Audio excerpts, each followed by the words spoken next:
warahmatullahi wabarakatuh. Saya terima kasih sekali untuk silaturahmi siang hari ini. Saya tidak bisa menyebut satu persatu bapak-bapak, para profesor, para senior, para tokoh di kedokteran. Tapi saya datang ke sini dengan itikat baik, dengan husnudzon kepada semuanya, dan dengan dunia kedokteran secara umum maupun dengan dunia kedokteran UGM atau Rumah Sakit Sarjito dan seterusnya, ya saya juga pernah punya hubungan lah. Jadi pintu saya ke dunia medis itu ya Mas Edot ini. Jadi saya merasa aman di dunia karena wis ono Edot lah. Loro piye-piye gare WA kan gitu.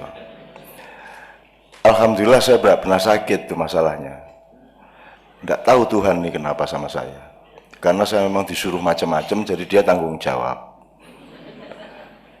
Jadi tadi saya ngobrol sama beliau, itu Cak, kunci supaya punya energi itu bagaimana? Loh, saya tidak punya energi, saya itu cuma bagian dari distribusi kuwatullah, distribusi energinya Allah. Itu tapi itu nantilah keduren ngono-ngono kuwi. Gini aja, kita mulai dari ini Mas Edot ya. Saya pernah dimasukkan radiologi di tes radiologi di Sarjito, dan hasilnya saya itu kelak saya ketahui bahwa sebenarnya saya itu meninggal, jatahnya tinggal 3,5 bulan lagi secara medis ya, karena saya mengalami sakit yang luar biasa pada waktu itu. Loh, katanya tidak pernah sakit. Tidak sakit saya. Arep mati ya. Arep mati. Tapi saya tidak pernah geledak, saya tidak pernah opnam, saya tidak pernah merasa sakit. Saya selalu kerja, saya selalu keliling kemana-mana. Bahwa di panggung saya pingsan itu kan urusan lain kan itu. Ning pokoknya aku terus, aku loro karo ora loro kui kita salah sangka saja gitu. Tapi dimulai sekarang Mas Edot ya. Saya ingin merayakan hari ini dulu ya pertama. Ini sawalan kedokteran ini kan saya seneng tuh gini. Jane nggak ada hubungannya loh. Fakultas Kedokteran, Universitas Modern, sawalan ini nggak ada hubungannya. Neng nyenengke tenan. Jadi ini kan sumbernya filsafat Yunani kuno. Kemudian ada modernitas, ada renaissance, kemudian ada universitas ya. Jurusan kita bukan Mesir kuno, bukan Cina kuno, bukan Jawa kuno, tapi Yunani kuno. Kemudian seluruh disiplin keilmuan, spektrumnya, metodologinya kan juga dari Yunani. Maka jadilah Universitas UGM yang tidak ada hubungannya sama Gajah Ahmada itu. Sing ora cetha ya. Wis ora apa-apa, Indonesia iki ting pating pecotot cangkeme ya. Oke. Sebenarnya tidak ada hubungannya pembelajaran akademis kedokteran dengan sawalan. Sawalan itu pun hanya ada di Indonesia. Jadi kita mulai harus berpikir agak detail. Jadi kalau Idul Fitri itu agama, tapi kalau sawalan itu budaya. Misalnya gitu. Jadi kalau sholatnya 5 rakaat-rakaatnya bacaannya itu agama, tapi kalau sajadahnya, sarungnya itu budaya. Kan gitu. Idul Fitrinya agama, sawalannya budaya. Apa yang lainnya? Kan ada beda antara api dengan panasnya, antara gula karo legine, antara air dengan ombaknya. Nah, kita ini bertengkar di Indonesia karena tidak bisa mengurai antara gula dengan manis, antara lombok dengan pedas. Maka kita sekarang ini sawalan ini bukan ajaran agama. Tapi tidak apa-apa. Tidak semua itu harus ajaran agama. Asal tidak ada larangannya boleh dilakukan, itu namanya ibadah muamalah. Kalau yang perintah Allah langsung namanya ibadah mahdhah. Kemudian dia bikin pagar, itu asal kita tidak melanggar pagar itu tidak apa-apa. Jadi misalnya Nabi Muhammad tidak pernah pakai handphone, kita pakai handphone tidak apa-apa, tidak ada larangannya. Jadi sosok gue jenengan ketemu Nabi Muhammad, Nabi Musa, Nabi Adam, ki kebari pamer gue jenengan ora tau WA to ngono. Kan kita besok punya kebanggaan macam-macam, ketemu Nabi Musa orang ngerti motor tau jenengan, aku belakraan nang Gunung Tursina ning lak ora tau nang Parangtritis kan gitu kan. Jadi Bapak-bapak sekalian, saya itu sangat menikmati semua konflik di Indonesia karena bodoh mereka itu. Jane mergo ora mudeng kabeh kuwi. Polisine ya ora mudeng, sing dimusuhi ya ora mudeng. Tadi malam saya menerima DPP HTI. Kemudian Kapolda panik kok saya menerima HTI. Akhirnya Setelah HTI saya terima jam 11, Kapoldanya saya terima sampai jam 2 malam, dan nanti habis acara ini saya terima rombongan dari Mabes. Iki janjane ono apa to ngomong iki? Arep mbubu semacam khilafah, jane karo kabeh-kabeh ora mudeng khilafah ki apa. Jadi ini masalahnya kesembronoan ilmu. Juga tidak jujur terhadap apa yang dia persoalkan sebenarnya. Wong kuwi janjane karepe iki dudu soal khilafah, karepe iki aja ganggu proyekku, jane ngono kuwi. Demikian juga pertentangan HTI dengan NU dengan semua itu soal kapling parkir kan gitu. Kira-kira gitu. Oke. Jadi dari situ saya ingin bersyukur hanya di Indonesia ada acara sawalan di momentum Idul Fitri di universitas. Di Malaysia kan tidak ada, Pak. Karena sawalan ini kan idenya Yai Wahab Hasbullah karena diminta tolong Bung Karno tahun 1964. Tahun 60 belum ada sawalan. Jadi halal bihalal itu hanya ada di Indonesia. Dan itu menyenangkan, itu namanya ijtihad. Ijtihad itu gini, jadi sholat yang penting bacaannya begitu sampai tahiyat. Tetapi kan harus ada inisiatif, harus ada kreativitas. Ya mosok sholat, ngimami sholat nganggo blarak kan gitu kan. Ya nganggo kelambi lah. Kelambi itu kan ijtihad, kelambi itu kan inovasi. Dari kain, dari kapas menjadi benang, dari benang menjadi kain, terus kainnya dipakai untuk baju, terus bajunya ada yang untuk imam, ada yang untuk makmun dan seterusnya. Itu kan boleh dan itu harus sebenarnya gitu. Nah di Indonesia ada yang sekarang mulai marah, budaya tidak boleh dicampur-campur sama agama lah. Terus caramu beragama orang budaya ini mudah apa piye? Kan pakaian itu budaya, Pak. Pakaian itu budaya. Jadi budaya itu tidak bisa dihindarkan. Masjid itu masjidnya agama, tapi AC-nya budaya, tikarnya budaya, ya toh? Jendelanya budaya. Jadi tidak bisa agama diwujudkan tanpa budaya. Maka ada sawalan di kedokteran menurut saya ini garda depan dari peradaban yang akan datang. Besok-besok di Amerika akan begini, besok-besok di Arab Saudi akan begini. Tapi perintisnya Indonesia, karena Indonesia ini satu-satunya negara yang sudah sampai ke tahap ketuhanan yang Maha Esa. Kalau Amerika belum sampai, Korea belum sampai. Ndak mudeng Gusti Allah ra mudeng. Indonesia wis duwe ketuhanan yang Maha Esa, ora ketang salah janesa kuwi. Ya ora apa-apa lah. Maksud saya gini loh.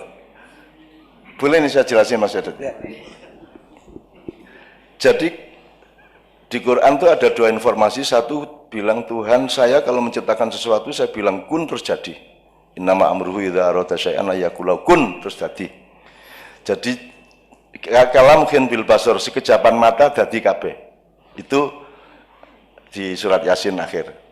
Tapi ada lagi yang mengatakan surat ayat lain bahwa Allah menciptakan alam semesta dalam 6 hari. Padahal 6 hari itu kalau dalam hitungan para mufasir itu satu harinya Allah itu 500.000 tahun. Lah Gusti Allah kok angel men gaya alam semesta dadak 500.000 tahun ping 6 gitu. Piye to kok ora maha kuasa kowe kudu ya des dadi ngono lho. Jadi saya tidak percaya bahwa Allah itu menciptakan alam semesta dalam 6 hari. Ki resiko loh tapi ki. Ora percaya kowe nun kan ya kan payah. Lu bukan tidak percaya ya Allah, saya tidak masuk akal bagi saya. Saya memahaminya begini. Oh, makhluk Allah itu akan hidup di dalam 6 tahap evolusi.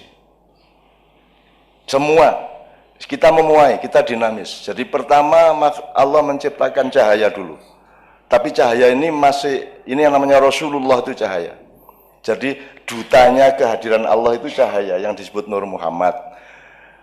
Yang Ibu Dekan menangis tadi karena asal usulnya dari Ibu Rabi'ah. Rabi'ah itu orang yang mengenal Nur Muhammad, orang yang ingin memadamkan ingin membakar surga dan ingin memadamkan neraka kan begitu. Ya Bu Dekan ya. Jadi Rabi'ah itu suatu malam bawa ember sambil teriak-teriak, akan aku padamkan api neraka supaya orang tidak berbuat baik hanya karena takut neraka tapi karena cinta kepada Allah kan. Suatu hari dia bawa api, lu kemana Rabi'ah? Saya mau bakar surga supaya orang itu berbuat baik tidak karena ingin masuk surga gitu. Rabi'ah ning di kayak wong kendir kan gitu. Kalau di Indonesia ya toh. Wong Indonesia ini Nabi Muhammad teko wae ditangkep polsek atau kayak gitu. Terus Indonesia itu memang paling istimewa. Oke, dari situ kemudian Allah menciptakan 6 tahap satu benda. Dan ini mungkin 220 miliar tahun mengono benda. Kumparan, asap, menggumpal, ada yang masih tetap panas menjadi yang disebut matahari yang bermiliar-miliar juga jumlahnya, sampai ada yang memadat, dingin, menjadi bumi, menjadi planet, menjadi satelit, bulan, dan seterusnya itu. Kemudian Allah menciptakan benda yang tumbuh, nabati. Kemudian Tuhan pada tahap ketiga Tuhan menciptakan benda yang tumbuh dan bisa bergerak dan berpindah-pindah, namanya binatang. Nah, karena dia butuh pergerakan, maka dibikinkan mesin yang namanya darah dan daging, urat saraf, otot, dan seterusnya. Nah, itu evolusi ketiga. Kemudian tidak hanya bergerak ini makhluk Allah, dia juga bisa mikir. Ini tahap keempat. Nah, kita itu, jadi kita itu binatang plus akal, kan gitu, binatang plus akal. Nah, sekarang ini dunia sampai pada evolusi keempat, seluruh dunia, dan manusia masih belum mengenal yang 5 dan yang 6. Yang keempat ini adalah manusia menjadi the supreme subject. Dia yang utama dan dia pikir dia yang paling hebat, manusia ini. Maka dia bikin hak asasi manusia. Gue kan nyeneng kayak gue. Kok ada hak asasi manusia? Setahu saya yang punya hak kan yang punya saham, Pak. Lagi menungso iki duwe saham apa, Ndul? Kowe iki, Ndul. Kowe iki nguyuh ora iso njadwal. Kowe rambutmu arep putih kok ya mung isone kok cet. Kowe iki ora iso apa-apa, menungso itu tidak punya kemampuan apa-apa. Dan orang kedokteran tahu persis betapa lemahnya manusia, kan begitu. Dokter-dokter tahu persis betapa lemahnya kita semua. Kanker jenis kok ngendi to asline iki ya angel. Apa meneh virus kuwi. Makanya virus iki ya lawane mung wiritan, Mas. Lah saya sudah seharusnya mati kok. Kalau saya tidak pakai teori itu saya sudah mati tahun 2002 itu.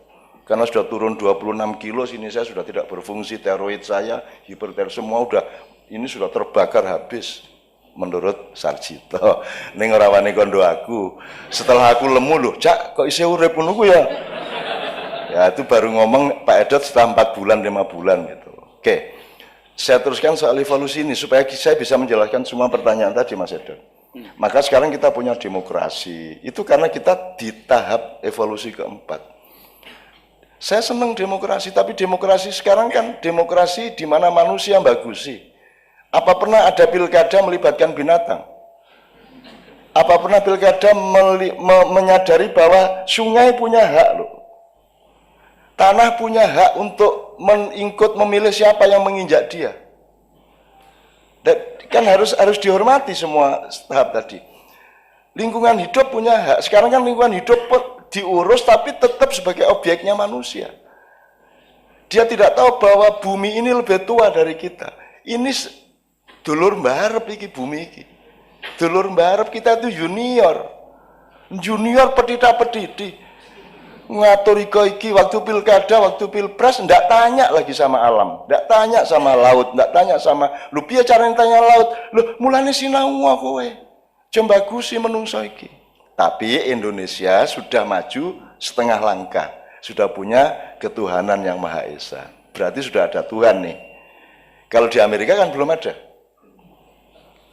Manusia Tuhannya. Kalau di sini Tuhan yang Maha Esa, meskipun itu salah jadi. Nah Esa itu bukan satu. Esa itu satu, terusnya ada Dalawa, Tatlu, Apat, 5. Kalau Esa itu ada duanya. Satu ada duanya. Eka ada Dwi, ada Tri, ada Catur, ya Pak, ada Panca. Jadi ketuhanan bukan yang Maha Esa aslinya. Neng keliru rapopo. Indonesia keliru itu Tuhan memaafkan. Ora apa-apa iki cendera mudeng suwi menehan gitu kan. Mestinya ketuhanan yang Maha Tunggal. Kalau tunggal tidak ada duanya. Makanya Bhinneka Tunggal Ika juga kelebihan kata itu mestinya bina. Itu bahasa Sangsekerta. Kalau ika itu tunggal, ika dan tunggal itu bahasa Jawa kuno. Jadi itu campuran di Sutasoma, Karambutan Tular. Jadi sebenarnya bina itu bangunan, sama dengan bahasa Arab binaun itu bangunan. Nah, kalau N-nya 2 berarti banyak bangunan. Jadi banyak, ada bangunan Madura, ada bangunan Jawa, ada bangunan ini. Bina, iko, tunggal. Ika itu bukan satu. Kasih tahu Pak Jokowi, jangan bilang mari kita jaga keikaan kita. Loh, ika itu artinya bukan satu, ika itu artinya iko, kui, kae. Kita belajar bahasa yang namanya bina ikal kae sing macem-macem kae tunggal, itu loh sebenarnya aslinya. Bineka tunggal titik sebenarnya, tapi yo gandeng yo waton, jupuke waton ya sama dengan Gajah Mada gede lho kuwi lak sak ketemune reca ning Trowulan. Njur diklaim kuwi Gajah Mada, jare sapa Gajah Mada kaya edot iki. Ya toh, cari sopo. Kita tuh memang, tapi untungnya Allah itu melihat hatimu, tidak melihat kebenaranmu. Kebenaran itu orang manusia tidak bisa menemukan kebenaran, maka jangan mempertengkarkan kebenaran. Ijo ya benar, merah ya benar. Jangan yang merah mengharamkan ijo, yang hijau mengharamkan yang merah. Nanti kita bertengkar terus. Kebenaran letaknya tidak di perilaku, kebenaran letaknya di dalam diri kita.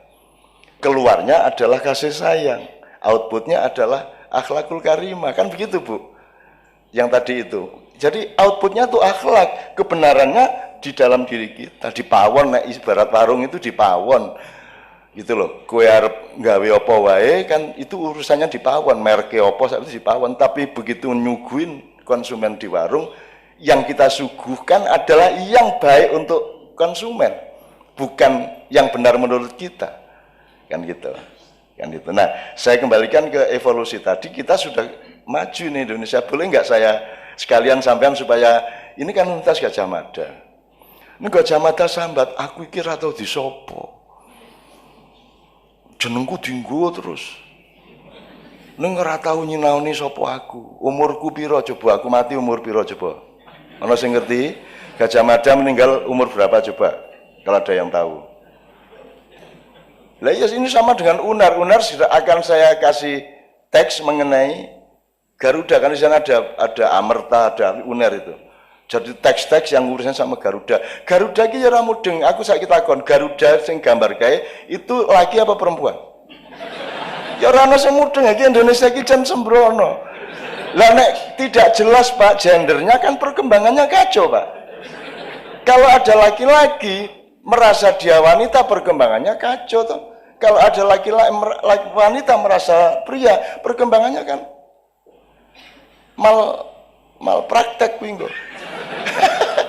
Nah saya tanya, Garuda ini karepe sing gambar kuwi Sultan Abdul Hamid Pontianak yang gambar awal. Itu karepe lanang apa wedok, jantan apa betina? Ora ono sing iso jawab nganti saiki. Iki siji. Engko tak duduhi kowe. Nek wis ora iso jawab. Nomor 2. Untung Allah itu sayang sama bangsa Indonesia. Dia mengizinkan Amerika ngebom Hiroshima Nagasaki itu tanggal 14 Agustus 1945, terus Indonesia merdeka 3 hari kemudian.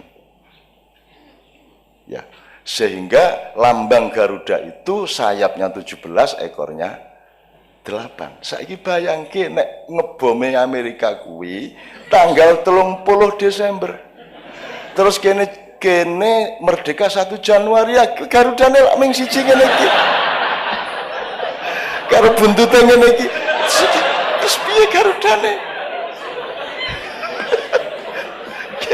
Jadi saya tuh seneng lihat Indonesia tuh, ya Allah iki anakku sing tak sayang tenan, ya Allah. Kuwi aku mbayangke angger ndelok gambar ngene-ngene iki aku mesti guyu. Oh alah, ya Allah, alhamdulillah merdekanya itu kok tanggal 17. Bayangin kalau 1 Januari kayak Garudane gini. Itu Garuda.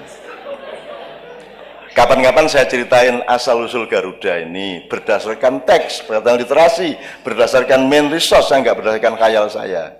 Ya, saya mencari bahan-bahan dan saya dapat buku-buku kuno, buku-buku lama dan jadi saya ini Garuda itu bukan burung, Bu. Garuda itu nama burung, bukan burung. Kalau burungnya tuh elang, raja wali, ulung, cipret, emprit, ya. Namanya si elang ini namanya Garuda, yang ngasih nama ibunya. Ibunya ini dalam posisi dia dijajah oleh kakaknya sendiri. Kakaknya ini kerjasama sama naga, 44 jumlahnya, sekarang tinggal 9. Ya, itu menjajah adiknya dengan manipulasi-manipulasi, karena mereka dulu itu menebak, itu ada kuda yang lewat di Cakrawala. Ya. Terus dua bersaudara anaknya raja ini bedean kae, buntutnya warnanya apa? Ekornya warna apa? Kakaknya mengatakan hitam, adiknya mengatakan enggak, putih. Ternyata begitu kudanya mendekat benar-benar putih. Kakaknya panik, padahal perjanjiannya siapa yang kalah akan jadi budak yang menang. Jadi berarti kakaknya akan jadi budak adiknya. Akhirnya si kakak ini memanipulasi, nyuruh naga 44 itu nyembur ekornya kuda. Akhirnya tidak menjadi putih lagi, wong wis disembur. Ya, akhirnya adiknya kalah, terus dia berpuluh-puluh tahun menjadi budak dari kakaknya. Akhirnya dia berdoa kepada dewa, akhirnya dewa memberi kasih sayang ke dia. Oke, kowe tak kei anak jenengke Garuda. Gitu. Jadi anaknya si adik ini namanya Garuda, burung, ya. Namanya Garuda. Tugasnya Garuda adalah membebaskan ibunya dari perbudakan jin-jin, naga-naga. Terus kleru cangkemku iki jan. Gitu. Ini Idul Fitri kita. Idul Fitri kita adalah Pak Edot ya. Idul Fitri itu kan kita refresh, detox kan gitu, detox. Nah, levelnya berbeda, ada kefitrian profesional, saya dokter, kamu insinyur, kan gitu. Itu kefitrian profesional, kayak seniman, kayak pejabat. Terus ada kefitrian budaya, loh, saya orang Madura, gitu loh. Saya orang Madura, saya orang Jawa, saya orang Bugis, kan gitu. Itu kefitrian budaya. Ada lagi kefitrian kemakhlukan, kefitrian khuluqiyah. Saya manusia, saya bukan binatang, kan gitu. Nah, sekarang ada kefitrian yang lebih dalam, lebih tinggi lagi. Manusia itu makhluk jasad apa makhluk rohani? Nah, baru cari kefitriannya. Manusia itu penduduk bumi yang ingin masuk surga, ataukah penduduk surga yang dolan ke bumi sebentar? Which one? Atau kalau mau pakai ilmu pengetahuan, manusia itu makhluk jasad atau fisik yang menempuh perjalanan spiritual, ataukah manusia adalah makhluk spiritual yang outbound sebentar di bumi, 60 tahun, 70 tahun, 80 tahun. Yang mana? Kalau konsep ini tidak jelas, kurikulum kita juga bisa salah, ilmu kedokteran kita juga salah. Karena kalau Ibu Dekan tadi mengatakan menahan diri, itu kan soal ilmu dosis, toh Bu. Ya toh Bu, hidup itu tidak boleh overdosis, harus menahan. Nah, nahan dirinya seberapa? Itu sebabnya kita kuliah kedokteran, supaya tahu persis, jangan under, jangan over. Pertama, kalau sudah jelas bendanya, substansinya, baru ada menahan diri, itu dosis. Sebelumnya ada dosis, ada dosis dalam arti substansi. Rasa nganggo pil sing iki wis kan gitu ya. Iki engko rada apa ya istilah kedokteran gitu ya. Itu kan kita tentukan ini apa ini, ada beberapa produk. Kita ini saja, jangan ini dulu. Nanti kalau kita lihat ini belum ada perubahan, baru kita coba yang ini, kan begitu. Itu juga menahan diri. Hidup itu kan cuma dua itu, menahan atau menahan itu mengendalikan atau melampiaskan. Hidup itu cuma itu, melampiaskan apa mengendalikan, ngegas apa ngerem. Kan ngono. Lah apa ngurip ki ngegas wae. Ngegas wae. Wis dadi bupati njaluk meneh. Digas meneh, bar kuwi bojone. Bar kuwi besane, bar kuwi mantune. Digas terus uripe. Ngenjungkel akhirnya kan begitu. Digas terus ta, Bu. Jadi saya kira itu Mas Edot, kalau ngomong menahan diri, ngomong apa tadi, saya kira mohon maaf agak panjang supaya kita punya metodologi dulu, nanti ngomong apa-apa sudah ada frame-nya yang 6 evolusi tadi. Terakhir ini, yang evolusi kelima itu apa? 4 kan manusia, maka hasilnya asasi manusia sama demokrasi. Kelima adalah kita tidak hidup begitu saja, kita ini dibikin, yang bikin namanya Tuhan. Maka dalam perusahaan hidup kita ada Tuhan. Nah, Tuhan ini posisinya apa? Karyawan apa direktur?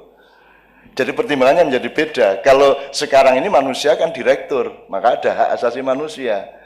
Ya serapopo. Tapi Indonesia sudah sadar dengan Pancasila, oh ada Tuhan kok. Nah, ternyata Tuhan ini bosnya, kita karyawannya. Maka kalau kita mau mengabdi kepada Tuhan, yang menentukan Tuhan. Masa ono satpam ngatur dewe, aku tugas jam semene ya Pak. Loh.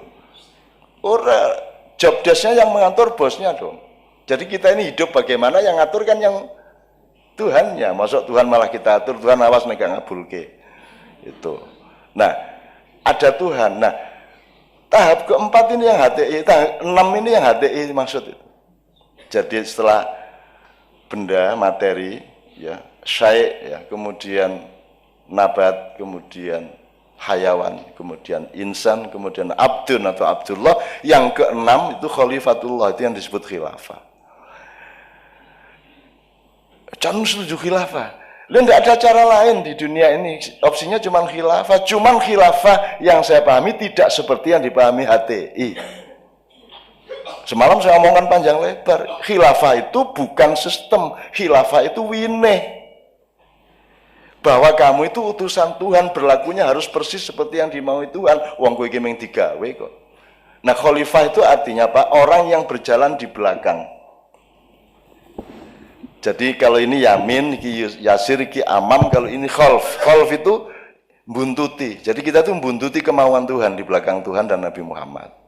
Nah, khalifah adalah orang yang berjalan menjalankan segala sesuatu yang dikehendaki oleh Allah. Jadi semua orang tuh khalifah. Asal sampean mandi itu berarti sampean sudah khalifah. Jadi khalifah tidak harus negara. Khilafah itu winih tanduran di tanah tertentu tumbuh jadi kerajaan, di tanah lain tumbuh jadi republik, di tanah lain tumbuh jadi NKRI. Itu juga khilafah. Jadi NKRI itu ya khilafah. Pancasila itu juga khilafah. Pancasila tidak mungkin ada kalau tidak ambil dari nilai Islam. Dia pinjam 6 kata dari Islam. Pancasila itu adil, adab, wakil, musyawarah, rakyat, hikmat. Itu baru kata. Kalau substansinya semuanya ambil dari Islam. Jadi kalau Islam ditentangkan dengan Pancasila itu berarti bukan soal substansi tapi soal proyek. Dari 44 naga tadi itu. Gitu. Nah, jadi saya ingin teman-teman juga jangan mempertengkarkan khilafah, karena khilafah itu bukan barang jadi, dia itu pelok, ya, winih, benih. Nanti tumbuhnya kalau dia jadi kedelai, silakan bikin tempe atau mendoan. Kalau tumbuhnya nanti jagung, silakan bikin popcorn, kan begitu. Jadi khilafah atau bukan terus kalau Amerika sudah khilafah pada bidang tertentu. Hukum yang benar itu sudah memenuhi khilafah toh Bu. Hukum yang benar, pelajarannya benar, ilmu yang benar. Orang mandi itu sudah khilafah. Orang gelem nguyuh, gelem ngiseng itu khilafah. Karena itu syariat Allah. Syariat Allah itu sholat 5 waktu kan baru 14 abad. Sebelumnya 22 miliar tahun tidak ada syariat Allah seperti itu. Dari syariat Allah itu lebih luas daripada syariat Islam. Kalau syariat Islam itu ibadah mahdhah sejak Nabi Muhammad. Tapi Nabi Isa tidak pernah loh sembahyang. Tidak pernah. Nabi Musa sembahyang tahajud itu tidak pernah. Tidak pernah. Nabi Yusuf itu tidak pernah jemuan. Jadi kalau ketemu di surga lah jenengan Nabi yang ora tau jemuan. Kan gitu. Jadi kita tuh jangan bodoh-bodoh amat. Bahwa yang disebut syariat Islam itu ya hukum alam itu syariat Islam. Gravitasi, angin mengalir ke tempat yang lebih kosong, air mengalir ke tempat yang lebih rendah, ya. Bahwa kalau api membakar yang dibakar akan terbakar. Bahwa kita kemudian mengukur air mendidih itu 100 derajat Celcius atau sekian Fahrenheit, ya, dan seterusnya. Itu hukum Allah. Tidak ada gedung yang tidak taat kepada hukum Allah. Kalau gedung ini tidak taat hukum Allah, yaitu gravitasi dan lain sebagainya, ambruk gedungnya. Jadi gedung ini khilafah. Nah, HTI harus tahu itu. Oh, njur khilafah ki ganteni RKI kok bubrah terus. Nah, mereka semalam enggak, Cak, saya enggak gitu. Nah, ya wis nek ngono. Gitu. Itu ya Bapak sekalian. Mudah-mudahan di kedokteran ini kan di sini kan juga masuk angin Indonesia toh. Pertentangan di Indonesia dan di Jakarta kan ya masuk ke sini. Di sini ada yang pro Ahok, ada yang pro Anies. Ngaku wae, jen kabeh ya orang duwe resistensi lah hubungannya Ahok karo Anies ki. Wong aku Anies teko 2 hari sebelum pemilihan dan setelah menang dia datang lagi dan dia bilang, "Nis kowe nek rene meneh syaratnya siji, aku mau nerima kowe nek rene meneh." Apa Cak? Karo Ahok ngono. Kowe rene meneh karo Ahok itu yang mesra, yang bahagia. Dan sekarang forum saya di Jakarta diminta untuk merukunkan mereka, kan yang minta mereka sendiri. Jadi timnya Ahok dan timnya Anies itu datang ke saya, "Cak, tolong kami dinikahkan kembali." Dinikah piye? Kami akan melakukan pernikahan kebangsaan. Kita akan melupakan pilkada dan sekarang kita kompak membangun Jakarta bersama-sama. Tapi dukune kudu Cak Nun. Itu, ya, insya Allah kita lakukan nanti bulan Juli, gitu, bulan Juli. Itu. Jadi Bapak sekalian di kedokteran, ayo kita cari ilmu yang lebih komprehensif, metodologi yang lebih jernih, yang lebih luas, yang lebih kafah, supaya kita tidak dipertengkarkan oleh kebodohan dan kekurangan ilmu kita satu sama lain. Gitu kira-kira. Termasuk Idul Fitri ini mudah-mudahan wis halal bi halal tenan, ridho bi ridho tenan, dan Anda diberkahi Allah karena Anda ini orang-orang yang luar biasa mulia di mata Allah, karena Anda ini orang yang menolong orang sakit. Tidak ada yang lebih mulia dari itu Pak Edet. Allah mengatakan, "Wahai hambaku, aku sakit, engkau tidak menjengukku. Aku lapar, engkau tidak memberiku makan. Aku haus, engkau tidak memberiku minuman." Kan begitu Allah mengatakan. Ya kan bingung sih diomongi. Loh, masa ono Allah kok loro kan itu. Loh, masa ono Allah kok ngelak, ono Allah kok ngelih gitu. Jurnang kopi gitu. Terus Allah mengatakan, "Tidakkah engkau mengetahui itu si fulan, sahabatmu, saudaramu sama itu sedang sakit dan engkau tidak menjenguk dia? Aku ada pada hatinya, aku ada pada dia." Nah, Anda adalah orang-orang yang ini tadi sebelum kesini kan Pak Edet cek pasien dulu. Dan saya itu tidak kuat jadi dokter Bapak-bapak sekalian. Anda itu hebat. Nah, aku ra kuat. Kudu nesu terus. Iki piye to pemerintahi ngono mesti aku. Iki piye iki ya? Banyak sekali masalah yang tidak memungkinkan pasien kita yang miskin-miskin terutama bisa sembuh karena ada halangan politis, halangan struktur, regulasi dan seterusnya. Nah, aku ra kuat jadi dokter. Jadi Anda itu orang yang sangat tinggi derajatnya. Sebabnya aku ra kuat. Nah, aku biyen tau nyaluk mlebu ke dokter ning guyu dhewe pekok. Ya mesti ora iso aku mlebu, aku SMA ora lulus. Budekan mengatakan beberapa tahun di Gontor berhijrah ke Jogja. Jare sapa? Bu, aku iki diusir saka Gontor. Hijrah piye? Diusir Itu pun saya masuk Jogja itu ndak sah kalau saya sampai jadi pejabat, nanti diungkit-ungkit sama musuh saya. Sebab saya itu ndak legal sekolah saya. Saya itu sekolah di SMP di Selatan Permata, di Lubuk Permata itu. Dulu ada SMP Tampungan di situ. Ya, kalau pagi SMP 2 Muhammadiyah Putri, kalau sore SMP 8 Muhammadiyah Tampungan, ndak pakai seragam, katokan entuk, mlebu entuk, ora mlebu entuk. Saya sekolah di situ. Dan saya bayar bal voli coba. Jadi saya itu ndak punya rapot SMP, wong saya dari pesantren, tapi saya dapat rapot SMP dari Jombang karena saya nyumbang net sama apa jenenge? Bal voli iki lho, njur aku digawane rapot iso mlebu SMP. Nah, SMP di sini kan tidak legal saya. Makanya sudah saya bakar semua yang ijazah itu. Ijazah saya mau tak bakar, SD tak bakar kabeh wis ra ijazah-ijazahan. Wis pokoke aku ngene iki, gelem ora gelem. Dan itu yang bikin Novia tertarik sama saya. Oke Bapak sekalian, saya nganut ini siang ini harus bagaimana, tapi jazakumullah khairul jaza. Anda semua orang-orang istimewa dan saya mohon Anda pertahankan keistimewaan di depan Allah. Dan ketika Anda menangani pasien, tolong jangan berpikir uang, itu aja saya mintanya. Karena uang pasti datang ke Anda. Berpikirnya akhlak dan kasih sayang. Pasti Anda mendapatkannya, tidak perlu minta.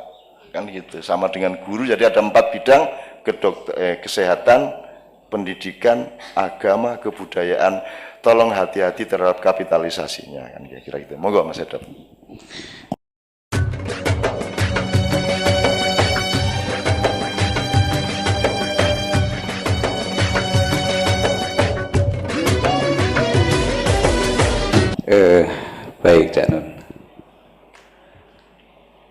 kita akan bersama-sama untuk diskusi. Kita persilahkan yang sepuh untuk bisa hadir di sini. Yang pertama Dr. Sunardi Kasepuhan. Beliau ini ahli keris, Cak Nun, seorang yang memang hidupnya selain spesialis kulit, dia itu spesialis keris, SPKK, spesialis keris konsultan. Kancang rokok. Yang kedua kami persilakan hadir di depan adalah Profesor Dr. Muhammad Jufri, PhD, asli Madura, lulusan Dokter Gontor nggak lulus, nggak sempat masuk ya Prof ya.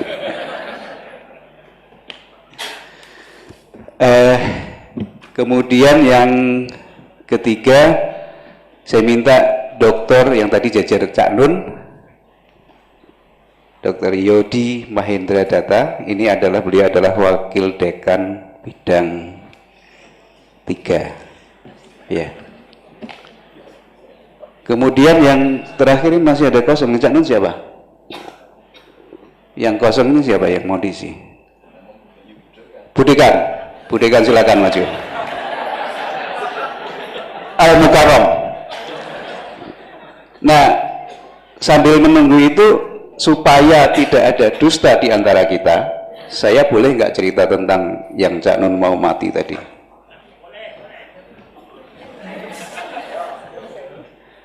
Boleh nggak? Oh boleh. Jadi gini ceritanya.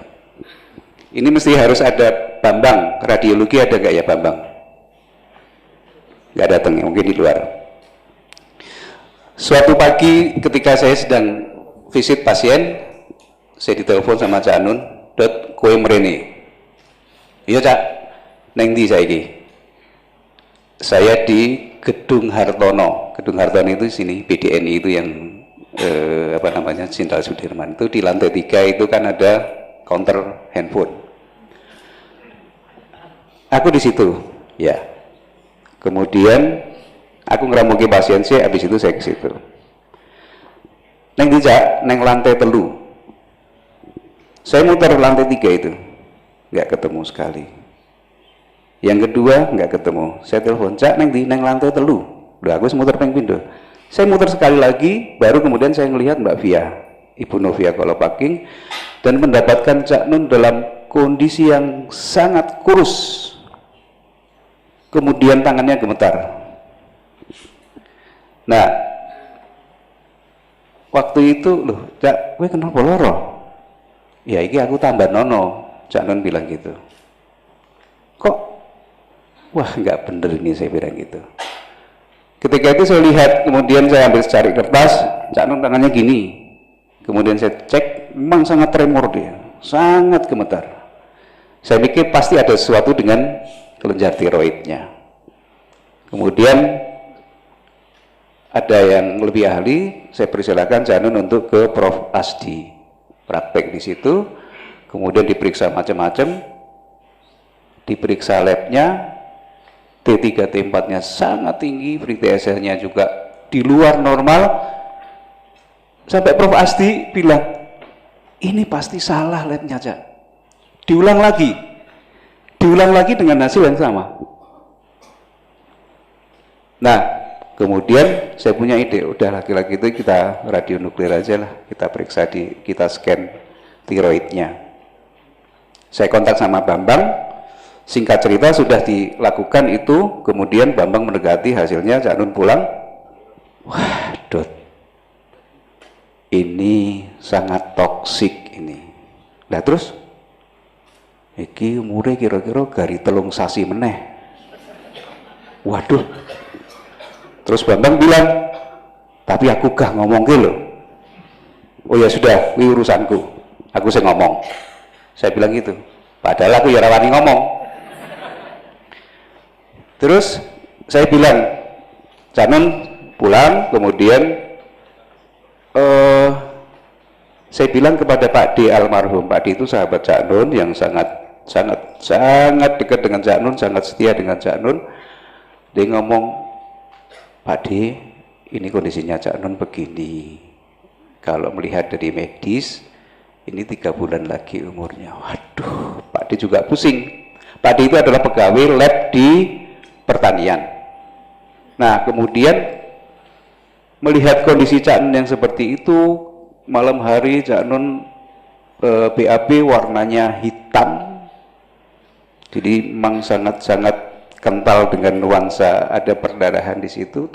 Pak D menginisiatif mengambil sampel dari tinjanya dengan maksud akan diperiksa di labnya Pak D. Ada apa sih sebenarnya dengan Cak Nun ini? Sudah toksik jelas di kelenjar kondoknya. Kemudian Pak D ingin menganalisis, diambillah tinja, kemudian dimasukkan dalam kantong film Fuji zaman dulu. Dah besok pagi tak bawa ke lab. Dah Pak D tidur, di tengah malam hari di rumah Pak D, si tabung ini meledak sehingga isinya berhamburan kemana-mana. Mulai suatu keanehan lagi di situ. Nah, ada beberapa sampel yang sempat tersisa dan sempat dianalisis bahwa si barang itu tadi itu mengandung sebuah logam yang hanya bisa meleleh dengan suhu di atas 1500 derajat Celcius. Berarti ada sesuatu di diri Cak Nun. Ada logam di situ. Ada toksik di sini. Apa sebenarnya yang terjadi? Prof Asdi juga pada waktu itu nggak mungkin ini seperti ini. Kalau seperti ini sampai sudah mati, Cak. Akhirnya itu fakta-fakta yang kita sampaikan kepada Cak Nun. Kemudian di sini saya hanya ingin men-stressing bahwa sebenarnya ilmu kesehatan, ilmu kedokteran itu belum bisa mengatasi semua masalah kesehatan yang ada. Contohnya adalah Cak Nun bahwa kita masih dilibatkan dengan misteri-misteri yang ada di situ. Dan akhirnya bahwa Cak Nun mengatasinya dengan cara yang lain yang yang nanti mungkin kalau berkenan Cak Nun cerita, kalau enggak ya akhirnya sembuh gitu aja lah. Dengan berbagai macam caranya. Iya.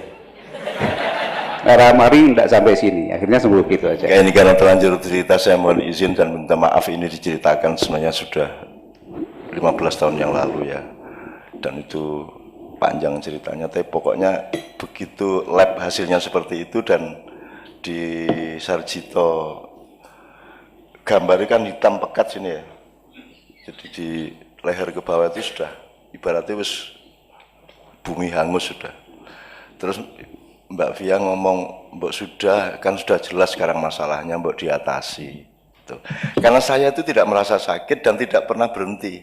Saya acara terus keliling kemana-mana, saya pernah pingsan. Sampai saya dalam keadaan kurus itu saya pengajian di LPG Pinang. Di LPG Pinang itu siang-siang lagi, panas-panas, tremor, dan tengah jalan lagi semaput. Jadi akhirnya langsung saudara ini kayaknya saya harus pamit dulu, terus Allahumma sholli, saya terus berdoa, urung nganti walhamdulillahirabbil alamin aku wis hilang. Saya sudah pingsan, geblak. Tiba-tiba saya siuman itu ISIS kayak. Sejuk dan wah ini swarga ngendi ya ngono.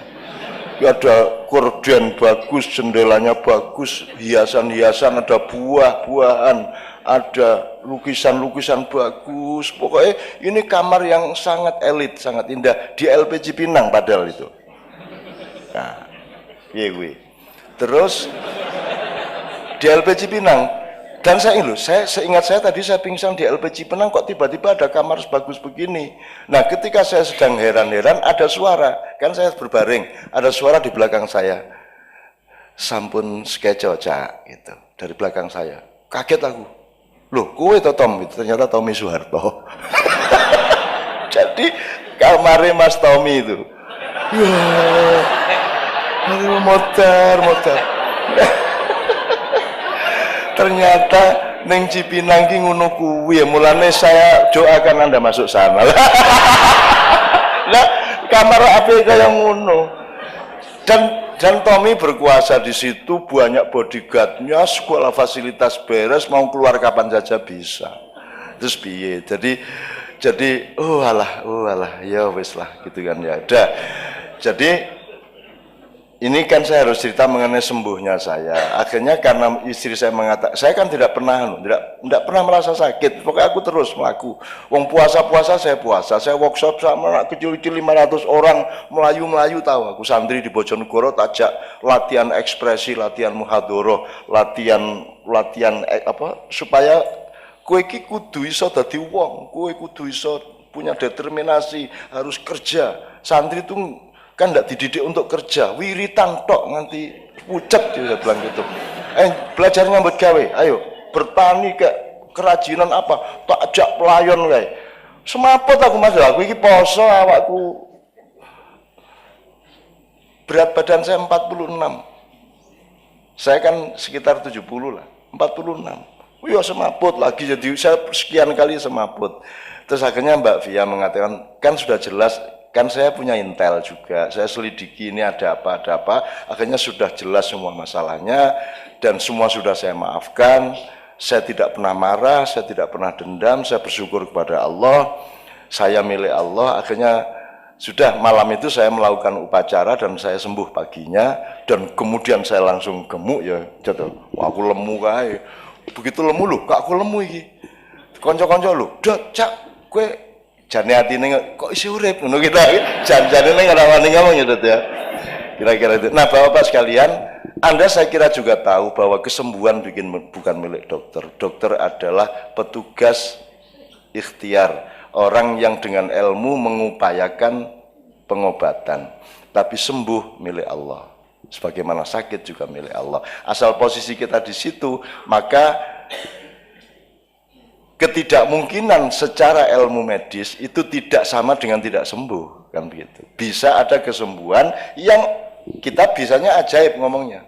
Ya saya mengalami itu. Wong saya itu cuman melakukan sesuatu yang radikal malam itu. Udah sembuh saya. Udah wis wani aku wis wani ngopo. Dan itu mendadak. Hanya cukup 1-2 jam malam itu, paginya saya sudah beres gitu. Nah, sampai hari ini saya belum pernah bercerita apa yang sampean lakukan dalam 1-2 jam itu. Ya, kapan-kapan harap meguru. Langsung disaut, wah, tak langsung tahu beliau. Ya, percuma kalau ke depan suruh diam saja. Ya memang. Kapan sampean mau rela menceritakan pada, ini kan banyak dokter-dokter sing sok rumangsa iso nambani ja. Nah, sampean rela untuk menceritakan yang 2 jam itu kapan?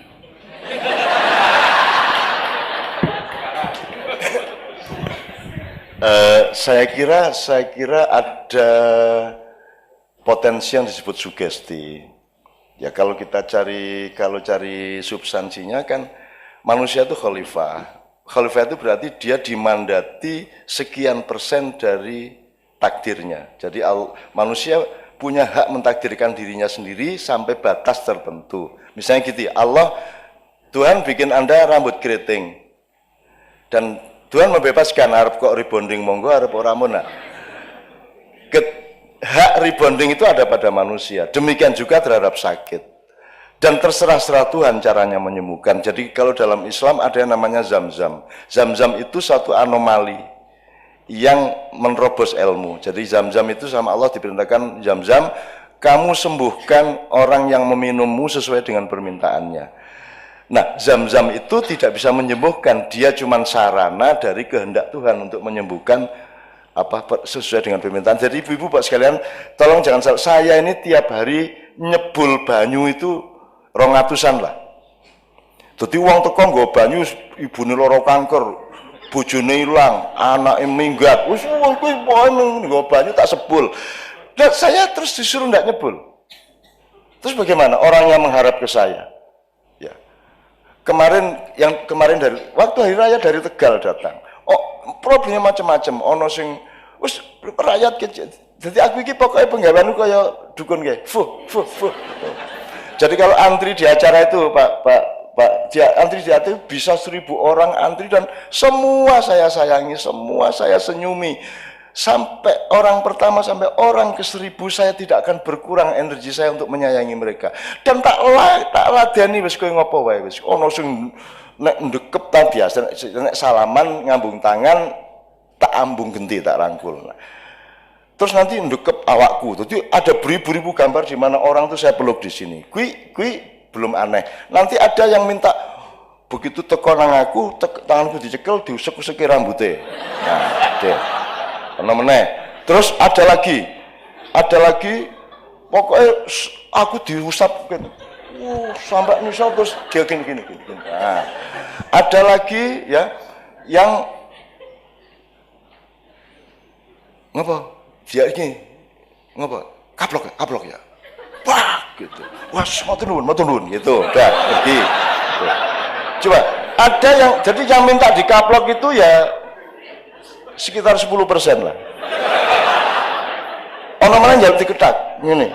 Apa iki? Ketak cak. Dies. Jelas aku. Loh, saya apa yang saya lakukan? Saya gini, ya Allah, Engkau yang mendatangkan mereka dan Engkau yang memberi ide kepada mereka untuk memerintah saya melakukan apa? Saya lakukan apa yang Engkau perintahkan, tapi Engkau yang bertanggung jawab. Betul enggak, Pak? Betul enggak? Rasional enggak? Karena toh saya tidak mampu menyembuhkan, saya itu cuma melakukan apa yang Allah perintahkan. Allah yang bertanggung jawab menyembuhkan, kan gitu. Dan saya ngomong gitu betul-betul. Sampai sing iso sampean. Lha apa ono wong sampe tekan, ono saiki Mas bertambah modusnya. Salaman cek terus ngene. Apa piye? Idone. Tak idone, Mas. Asa aku gak angel-angel.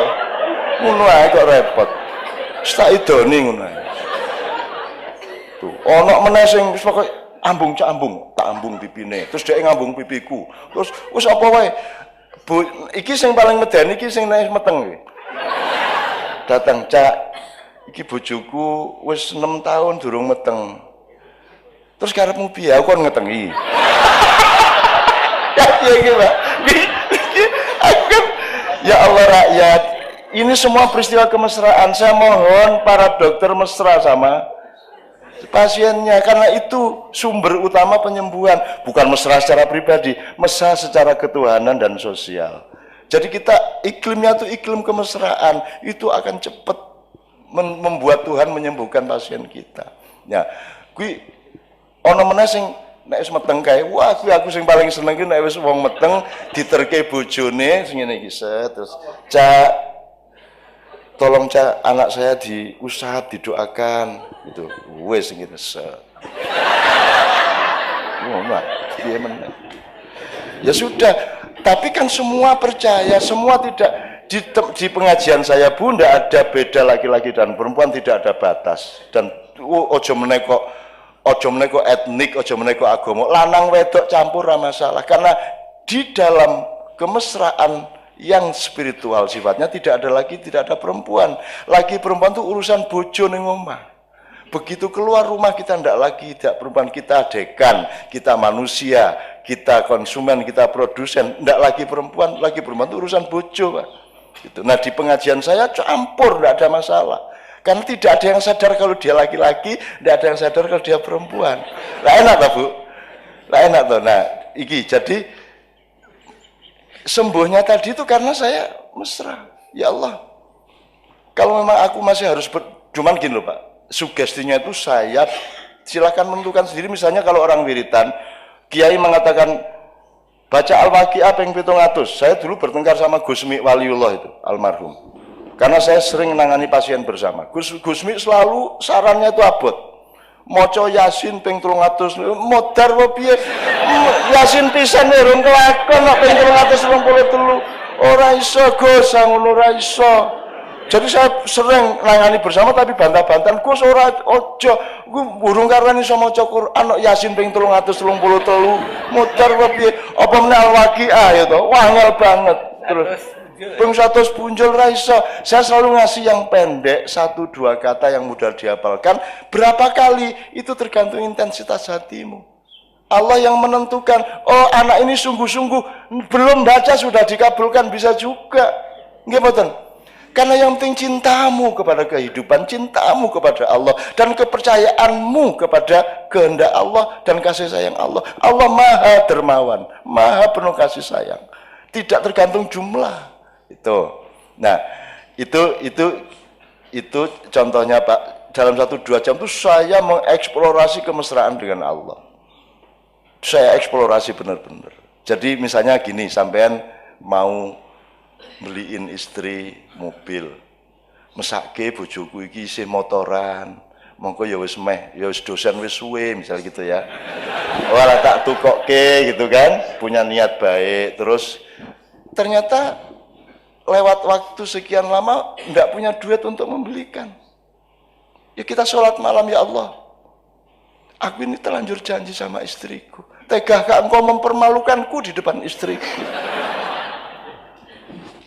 Aku saja malu, apalagi engkau. Seharusnya engkau malu, tidak mengabulkan. Ngono mas, lu kenapa? Madura iki, cara Madura iki. Madura itu dagangan ora payu nganti maghrib ngene kok. Sampean katanya Rahman Rahim. Mana ini kok ndak laku-laku ngono. Nek wong Pekalongan siji meneh nang Gusti Allah. Pokoke iki sesuk wayahe bayar sekolah anak. Kok belakangan ora payu nganti maghrib. Akhirnya kalau ente tidak kabulkan malam ini, aneh mau mabuk aja. Aku tak mendem bae. Yo dikabulkan gitu kan. Dikabulkan gitu. Saya cuma ingin mengatakan tidak ada yang tidak mungkin bagi Allah. Maka yang mesra sampean, dan mesra itu tidak harus sholat rajin banget. Ora ana wong khusyuk iki jane ya ora ana, Mas. Ku yo ngapusi. Ora. Sayyidina Ali pernah menjadi pemenang lomba sholat khusyuk. Jurinya Nabi Muhammad. Jadi semua sahabat sholat, Nabi Muhammad dia sing ora kowe sholat to. Terus Nabi Muhammad kan pawang ngetok kowe apa tawon, sebuah pokoknya mukulis, pokoknya sholatnya supaya terganggu. Tapi Ali khusyuk, Ali bin Abi Thalib khusyuk, mantune dhewe. Sampai akhirnya wah Ali top tenan iki, ndak terganggu oleh apapun, ada bom, ada gunung meletus, Ali ndak terganggu. Akhirnya dia kandidat juara. Terus dia pada tengah macam Ali ditanya, Ali, kamu kandidat, tapi kamu harus menjawab dulu pertanyaanku, apa supaya semuanya nanti belajar sama kamu, apa yang membuat kamu itu bisa begitu khusyuk, tidak terganggu sholatmu oleh apapun saja. Terus Ali ngomong, saya itu bukan khusyuk, saya itu bayangin hadiahnya apa ya. Nah jadi gue rasa lebay-lebay, wis ta, menungso iki biasa kabeh. Boleh saya pemain rebab Bu Dekan, pemain rebab itu sing itu ya, itu pentas di Washington, dikagumi wartawan. Kan magis kalau rebab, beda kan biola kan indah, tapi kalau rebab kan magis. Jadi wah tepuk tangan standing ovation lama banget. Ini pemain rebab dari Jawa. Terus di interview, what is the key? Gitu. Apa kuncinya sehingga orang Jawa kalau membunyikan musik itu so deep, so apa, pokoknya sangat khusyuk. Terus wong Jawa ditakoni ngono, gampil niku. Sing penting niku sindane kedaten mriki. Sindannya harus sebelah kiri tadi. Dudul susune iki lho Mas.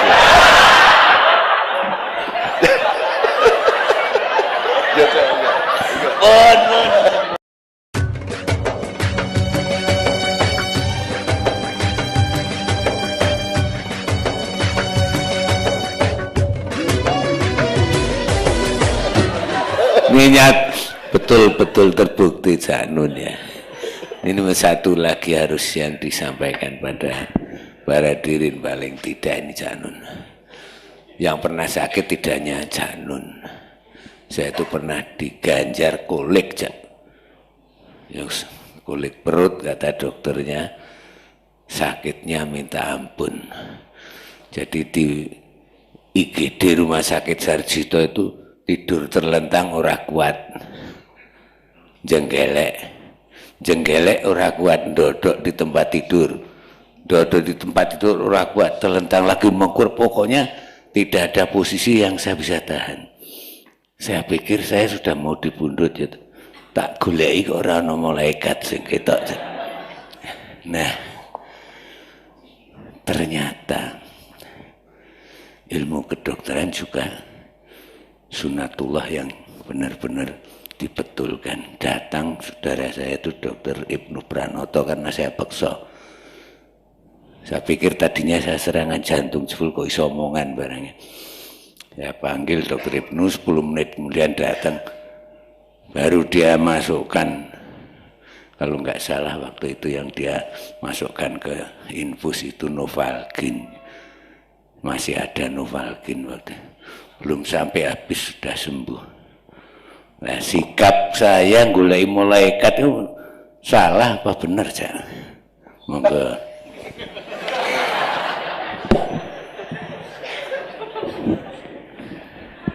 Ya,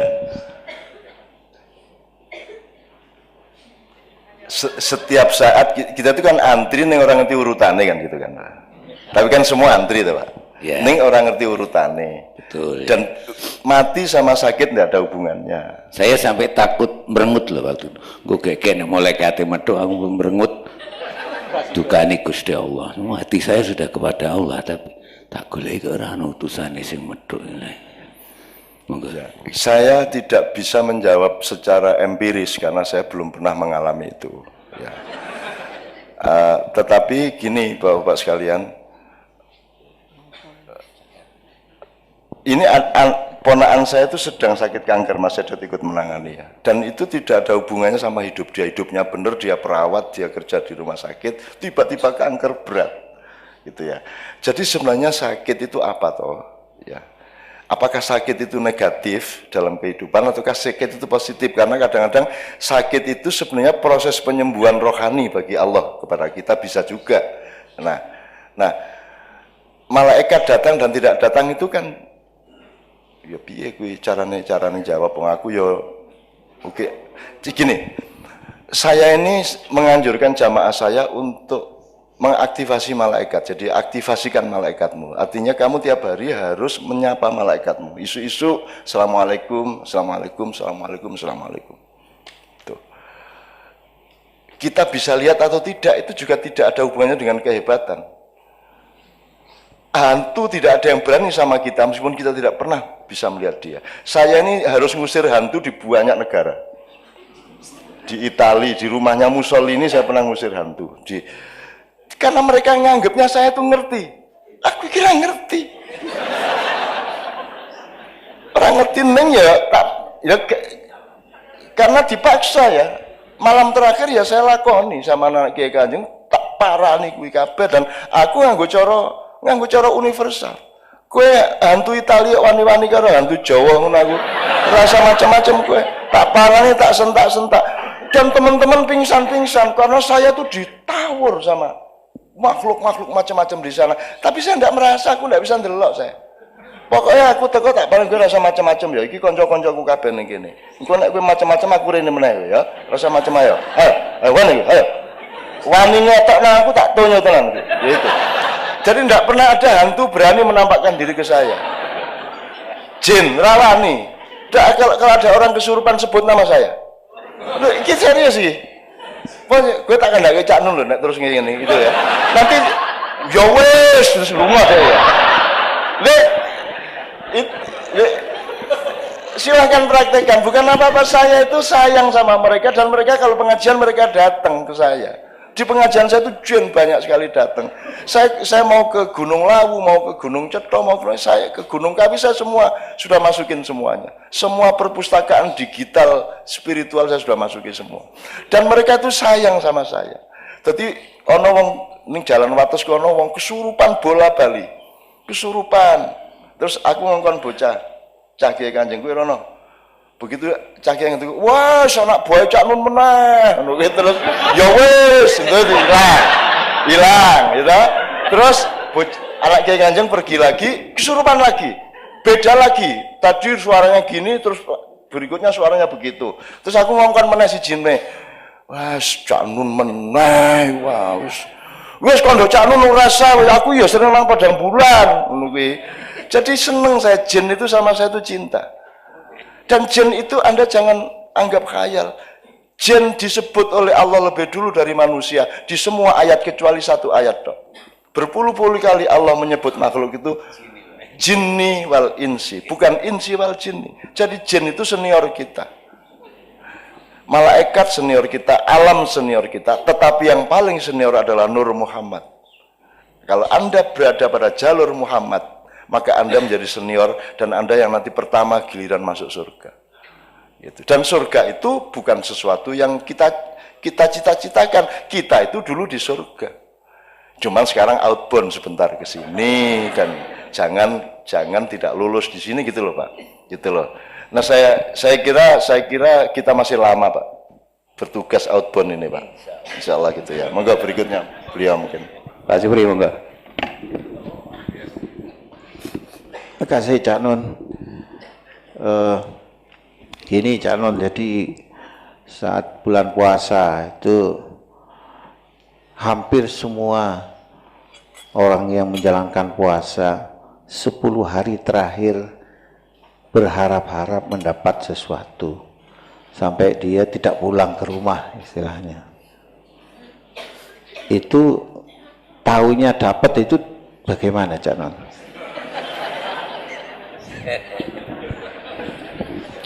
Ya gini, jadi tadi kan saya bilang ada 6 evolusi tadi ya Bu ya. Jadi kita ini sudah di evolusi keempat, tapi kita berpikirnya masih pra-4. Jadi kita masih berpikirnya materi. Jadi kalau ngomong surga, kita bayangkan itu jasad. Kita bayangkan pahala itu adalah tambahan duit, tambahan emas. Kan gitu. Jadi cara berpikir kita masih materialistik. Bahkan kita bersedekah ingin mendapat balasan berlipat-lipat, yang gitu. Jadi kita ini masih berpikir kapitalis. Jadi kalau Lailatul Qadar di 10 hari terakhir itu kita bayangkan mbuh emas, mbuh duit oke, mbuh untuk lotre kan begitu. Jadi kita masih berpikir materialistik. Dan itu ya enggak apa-apa, tetapi menurut saya itu rugi. Kalau Lailatul Qadar itu gini, soal cara berpikir. Dia disebut Lailatul Qadar itu ya tanazzalul malaikati warruhu fiha bi'idzni rabbihim min kulli amrin salamun hiya hatta matla'il fajr. Dia disebut Lailatul Qadar itu karena malam itu Al-Qur'an diturunkan. Kan begitu. Lah kurang apa Lailatul Qadar? Kapan tidak Lailatul Qadar di dalam hidup ini? Kamu lihat dirimu. Coba. Kamu lihat. Saya pernah tanya sama Pak Edot, hidup itu jatah usia apa jatah jumlah detak jantung? Jadi olahraga lari pagi, olahraga jantung itu jangan-jangan mempercepat loh. Karena urusannya itu jatah detak kok. Jumlah detak jantungnya berapa, jangan-jangan kan gitu. Dan saya ini lagi misalnya dek itu berapa kali, setiap orang ditulis di Lauhul Mahfuz, kamu sekian kali, kamu sekian kali.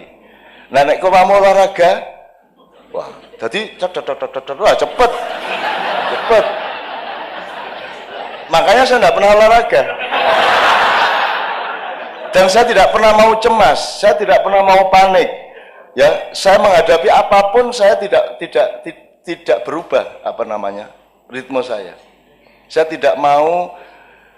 Jadi misalnya oleh rasa sakit aja saya tidak mau ditindas. Rasa sakit itu saya taruh di situ, misalnya ini pijat refleksi katanya sakit. Wis kuwi dudulen sak nek jadi nek aku rasa wis ora krasa wis aku. Wis to, dudulen sak karepmu. Lara ning aku ora kalah karo laraku. Wis dadi modar kuwi ngene-ngene sak kok ora apa-apa ya. Lho, ora aku iki lara ning aku iso ngatasi lara. Larane ning kono jarene ya. Ngono. Lara Pak, tapi saya ambil jarak dari sakit. Itu ya, ini saya melebarkan ke sini supaya kita tuh jangan kapitalistik terhadap Lailatul Qadar. Kurang apa? Puasa aja kok nunggu Ramadan. Hidup adalah puasa, hidup itu dosis, hidup itu menahan diri, hidup itu ngerti kapan makan, ngerti kapan berhenti makan, ngerti makan apa, ngerti makan seberapa. That is life. Hidup itu dosis, kan gitu. Nah, Lailatul Qadar anytime Lailatul Qadar kalau saya. Wong malam qadar, arti momentum di mana ada qadar. Hidup adalah qadha dan qadar. Apa bedanya? Kan rukun iman itu. Apa bedanya qadha sama qadar? Qadha itu default, kalau qadar itu custom. Kan gitu. Jadi default kita sudah kita terima selama ini bahwa kalau nek jare wong Jawa ngunduh waing pakarti. Ya, karma atau innama alusrius wa may ya'mal mithqala dzarratin khairan yarah, kemudian sarra yarah. Itu sudah pasti itu qadha. Nah, sekarang qadar ini dinamis. Dan qadar ini kamu jangan jadi objek, Anda subjeknya. Jadi saya itu tidak pernah, kemarin saya selama 2 hari saya nulis 40 tulisan, saya setorkan ke anak-anak Kadipiro. Itu saya nulis itu tidak mikir, karena saya tidak punya tugas untuk berpikir. Yang punya tugas berpikir itu pikiran saya. Soal kaya, nggih. Terus aku tangi turu, tak tike ya nggih. Terus aku ngetik, iki sing dikte. Ndak pakai energi. Makanya di kedokteran juga kan mestinya ada komprehensi terhadap dimensi-dimensi ilmu yang lain di kedokteran, tidak hanya fisiologi. Ada banyak kemungkinan yang lain. Misalnya manajemen tenaga. Orang bertanya, acara saya itu kan rata-rata 8 jam, Bu, dan saya duduk tahiyat itu. Wis pokoknya Kapolreso, Kapoldaud, Kopasuso kowe ora tahan lungguh karo aku. Mulane aku begitu, Pak, sampean lungguhe sak karep sampean, ora sak kaya aku. Nek aku mesti lungguh kaya tahiyat kae. Itu berjam-jam, gitu kan.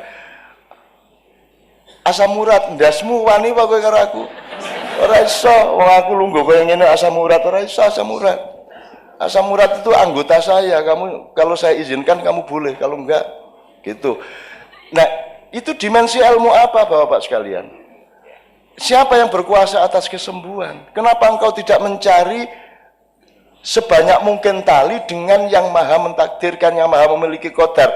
Qadar itu kata bendanya, takdir itu masdarnya atau adjektifnya. Takdir adalah pengqadaran. Ya.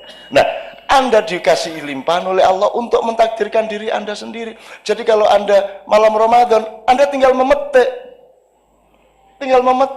Cuman kan masalahnya kamu itu pamrih, pengen emas, pengen duit lebih banyak.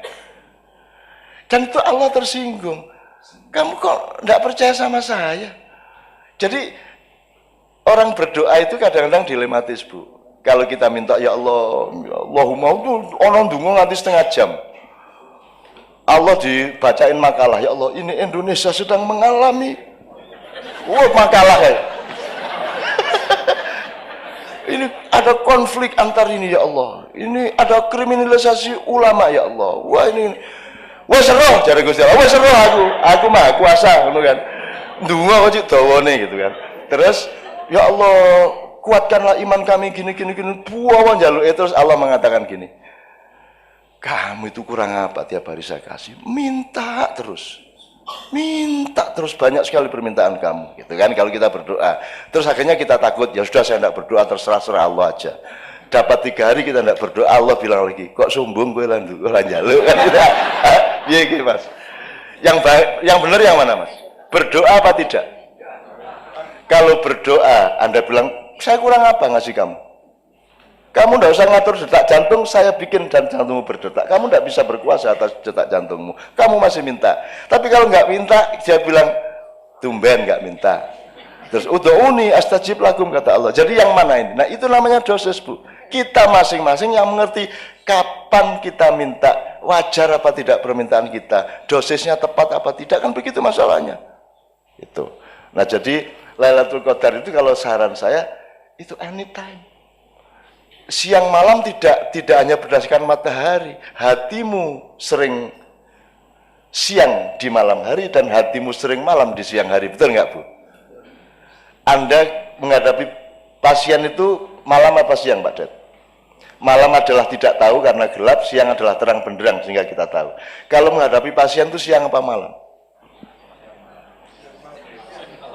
Sok siang, sok malam. Oh, ganti siang karo malamnya. Orang orang narik taksi, narik ojek, gojek itu kan malam toh Pak. Dia tidak tahu dapat order berapa. Orang jual nasi laku apa itu semua malam.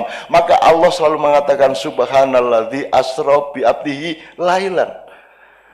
Maha suci Allah yang memperjalankan hambanya di malam hari, tidak ada di siang hari. Artinya selalu di depanmu itu sesuatu yang harus kita cari terus, ijtihad terus, rendah hati terus, golek terus, bisa rumangsa terus kan itu. Bukan rumangsa bisa gitu ya Pak ya. Terima kasih Sa, ini waktunya juga sudah panjang. Tapi dalam hati kita dan dalam hubungan kita sehari-hari dengan teman kerja seringkali sulit memaafkan. Ya toh. Nah, mumpung sekarang ada dukun yang sudah dukuni beribu-ribu orang, tolong ini didukuni. Yang pertama, doa utama kita setiap hari itu sing kudu dieling-eling apa. Yang kedua, gimana supaya kita mudah memaafkan orang lain dengan betul-betul penuh kasih sayang, itu saja. Oke. Memang secara dalam ilmu psikologi, ya bukan ilmu saya, dalam common sense psikologi kan ada 4 macam manusia. Ada orang yang sukar marah tapi mudah memaafkan. Yang kedua ada orang mudah marah, sukar memaafkan. Ada orang mudah marah, mudah memaafkan, dan ada orang sukar marah, sukar memaafkan. Tapi pokoknya ada 4 macam. Sama dengan kalau soal ilmu, ada orang yang ngerti dan ngerti bahwa dia ngerti. Yang kedua orang ngerti tapi nggak ngerti kalau dia ngerti. Ini posisinya beda. Yang pertama belajarlah kepada dia karena dia ngerti dan ngerti bahwa dia ngerti. Yang kedua orang yang ngerti tapi tidak ngerti bahwa dia ngerti, bangunkan dia karena dia tertidur. Yang ketiga orang yang nggak ngerti tapi ngerti bahwa dia nggak ngerti, ya temanilah dia untuk berubah menjadi mengerti. Yang keempat ini yang mayoritas, orang yang tidak ngerti dan tidak ngerti bahwa dia tidak ngerti. Iki opsinya 3, tripnya 1 tinggalan, nomor 2 kaploken. Itu, ya itu monggo lah. Nah, kembali ke soal memaafkan tadi. Kesalahan dunia dakwah selama ini adalah menyuruh orang berbuat baik dan menegak-negakkan kebenaran. Maksud saya gini, kebenaran itu tidak untuk engkau pamerkan, kebenaran itu untuk bekal di dalam dirimu. Ya. Tapi keluarnya tadi saya kan, keluarnya itu harus akhlakul karimah, kelembutan, kasih sayang, keamanan bersama.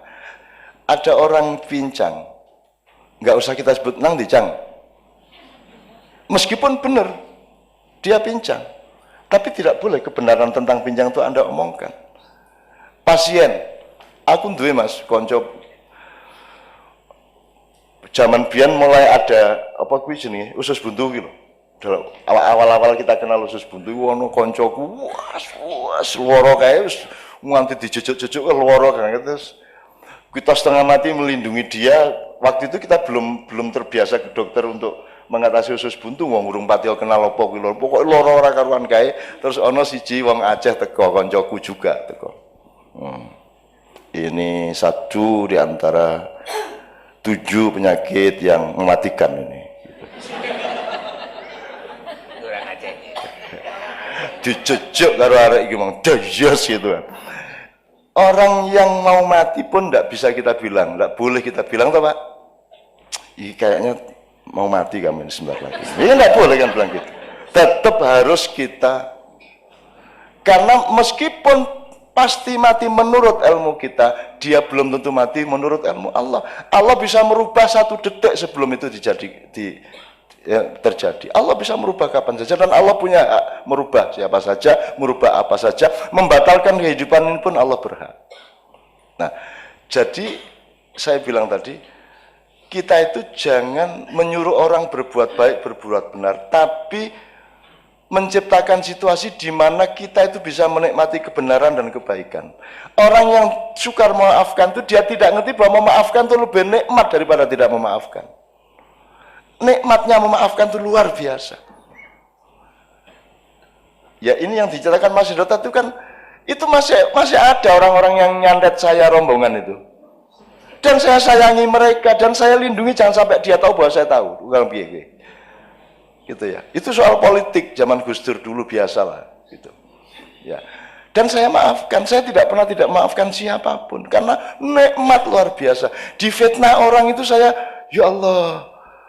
Istri saya ditanya, Mbak Via gimana? Cak Nun kan sering difitnah orang, rasanya bagaimana? Ya enggak ada masalah. Lu kok enggak ada masalah kan difitnah terus, videonya dikarang-karang. Didu karo Habib Rizik, didu karo Gus apa. Kan Cak Nun difitnah macam-macam. Mbak Via mengatakan, loh kalau Cak Nun yang memfitnah baru saya stres. Tapi kalau Cak Nun yang difitnah saya senang. Karena ada rumus wama romaita idromaita walakinnallaha roma. Kalau ada kejahatan menimpa kita. Kalau kita online sama malaikat dan Allah, maka kejahatan yang meluncur ke kita itu akan diambil alih oleh malaikat kita. Yang speednya lebih tinggi dari kemampuan manusia. Sehingga ketika sampai ke kita, dia dirubah menjadi rizki. Itu kalau sampean wiritannya begitu nanti diapain sama orang jadinya malah baik, jadi rezeki malahan itu karena wama romaita idromaita walakinallah ramaca cari apa nanti di Quran saja sesungguhnya bukan kamu yang melemparku tapi Allah yang melemparku kan begitu. Jadi fitnah itu bisa jadi positif untuk Anda tapi pasti negatif bagi yang melakukan. Orang yang tidak memaafkan rugi, dia tidak memaafkan. Dia tidak ngerti betapa nikmatnya memaafkan. Allah sendiri punya 6 sifat pemaaf, Bapak. 6 sifat pemaaf. Jadi dosa pribadi, ghafur. Untuk dosa sosial, ghafar. Terus nanti ada yang sifatnya hati nurani, psikologi itu al-afu. Pokoknya macam-macam konteksnya. Tapi Allah selalu memaafkan. Wahai hambaku, datanglah kepadaku meskipun dengan memanggul dosa setinggi gunung. Percayalah bahwa semua gunung-gunung dosamu itu tidak berarti bagi alam semesta permaafanku yang akan menelan semua dosa-dosamu. Gitu.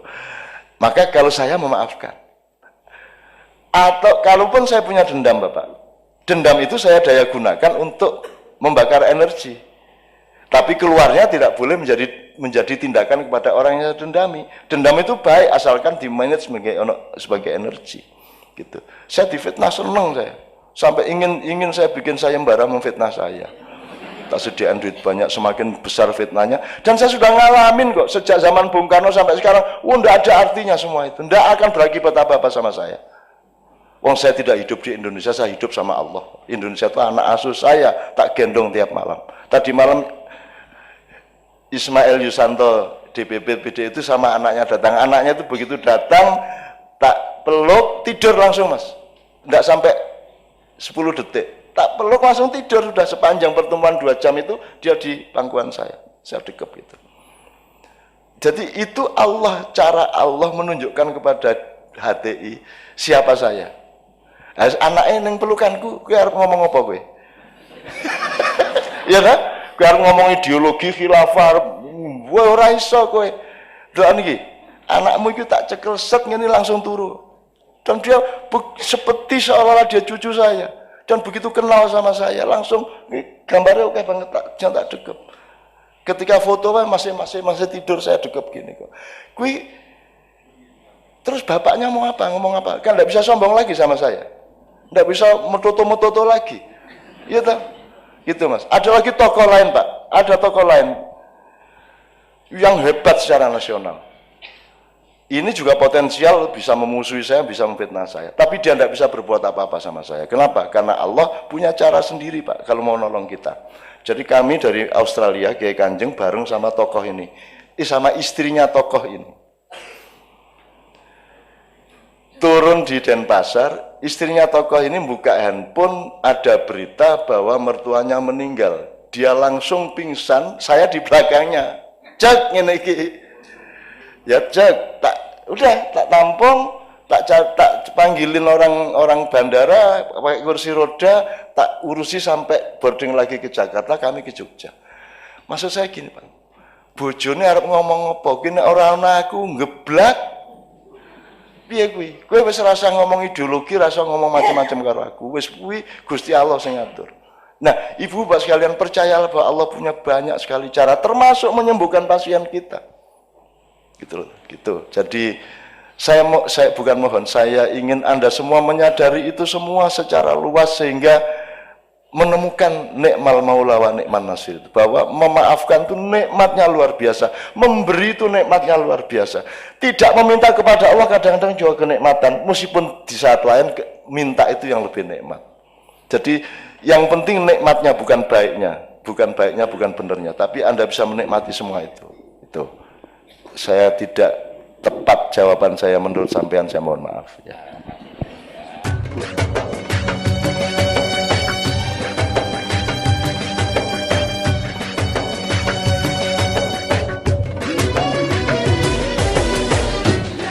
Budekan, monggo.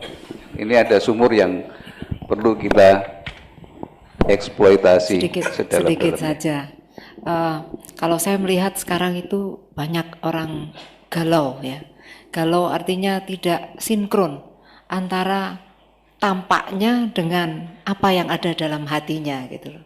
Nah, itu bagaimana itu? Padahal kalau kita lihat, kelihatannya semua arahnya mau ke apa? Wah, religius sekali. Tapi sebetulnya dari sisi perilakunya itu kok munculnya berbeda. Monggo Pak Cakno.